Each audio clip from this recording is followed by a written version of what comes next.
Il y a parfois des défis que l'on veut plus grands que soi. Pour apercevoir le rêve de Jérôme Hadiouk, il faut prendre un peu de hauteur. Là-haut, sur l'Éthéril, l'enfant de Montigny-en-Gohelle domine son pays, celui des corons. De là, en fait, on a vu sur tous les terris qui nous entourent. On voit très bien de où je vais arriver, à peu près. On voit les terris de Méricourt, on voit le terri de Los-en-Gohelle, et plus loin, de Les Mines. Dans une semaine, ce passionné de course à pied prendra le départ du plus grand défi de sa vie. Un parcours de 220 km sur les terres de ses ancêtres. Mon grand-père a été dans la mine, comme son père était à la mine. Et je trouve que c'est le plus bel hommage qu'on peut rendre à sa famille et à tous les mineurs du Hauts-de-France. Ses premières foulées, il les fera ici, depuis le carreau 11-19.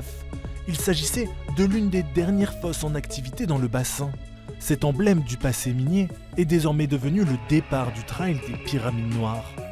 Une course qui passe de terril en terril au cœur du bassin minier.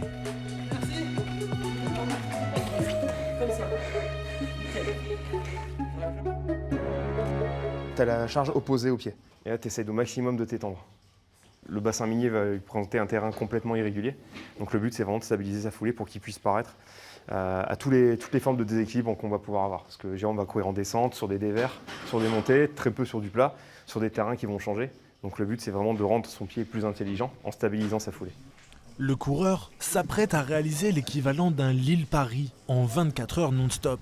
Un défi fou dont il trouve la force dans l'hommage qu'il rend aux mineurs. Ils ont connu des choses tellement difficiles que courir sur les terris, avoir des difficultés, je pense que c'est rien à côté de ce qu'eux ils ont pu vivre.